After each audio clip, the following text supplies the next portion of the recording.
સુરતમાં આગની વધી રહેલી ઘટનાઓ વચ્ચે સુરતના ગોડાદરામાં ફર્નિચર ગોડાઉનમાં ભીષણ આગ લાગતા ધુમાડાના ગોટે ગોટા દૂર દૂર સુધી જોવા મળ્યા, જેને લઈ લોકોમાં ડર જોવા મળ્યો હતો. સુરતના ગોડાદરા દેવદ ગામમાં આવેલા પતરાના શેડમાં ફર્નિચર બનાવવાનું તેમજ સંગ્રહ કરવાનું કામ ચાલતું હતું. આજે અચાનક કોઈ અગમ્ય કારણસર એક ગોડાઉનમાં આગ લાગી.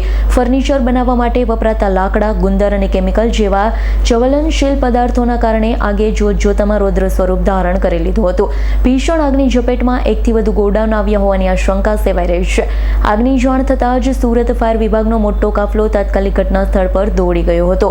કુલ 6 ફાયર સ્ટેશનની 10થી વધુ ગાડી ઘટના સ્થળે પહોંચી હતી. ફાયર ફાઇટરો દ્વારા સતત પાણીનો મારો ચલાવી આગ પર કાબુ મેળવવાનો પ્રયાસ તેજ કરવામાં આવ્યો છે. પતરાના શેડ હોવાના કારણે આગ બુઝાવવામાં ભારે જહેમત ઉઠાવવી પડી હતી. આખરે ભારે જહેમત બાદ ફાયરની ટીમે ફર્નિચરના ગોડાઉનમાં લાગેલી ભીષણ આગ પર કાબુ મેળવ્યો. આગમાં લાખોનું નુકસાન થયું હોવાનું અનુમાન લગાવાઈ રહ્યું છે. Bureau report S9 news Surat. અમારી તમામ માહિતીથી અપડેટ રહેવા માટે જોડાયેલા રહો S9 ન્યૂઝ સાથે.